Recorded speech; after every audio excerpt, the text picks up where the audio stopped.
అమిత్ షా ఒక పిలుపు ఇచ్చేస్తున్నారు. అది అత్యంత ముఖ్యమైనటువంటి పిలుపు. నక్సలైట్లకి సంబంధించినంత వరకు బస్తర్ పాండు ఉత్సవం ముగింపు కార్యక్రమంలో పాల్గొన్నటువంటి సందర్భంలో బస్తర్లో తుపాకీ కాల్పులు, బాంబులు మోతలు వినిపించే రోజులు పోయినాయి.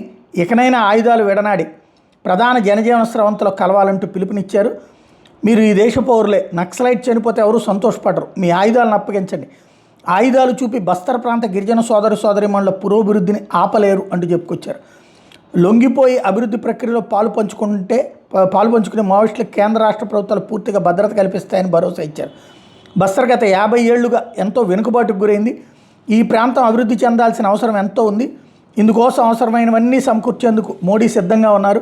ఇవన్నీ సుసాధ్యం కావాలంటే బస్తర్ ప్రజలు తమ గ్రామాలను నక్సలైట్ రహితంగా మార్చాలని పిలుపునిచ్చారు. ప్రతి ఒక్కరికి ఆధార్ కార్డు, రేషన్ కార్డు, ఆరోగ్య బీమా సమకూర్చడంతో పాటు చిన్నారులు స్కూల్కి వెళ్ళగలిగి ఆరోగ్య కేంద్రాలు పనిచేసినప్పుడు అభివృద్ధి సాధ్యమని అక్కడ ఉన్నటువంటి ప్రజలకి హితబోధ చేశారు.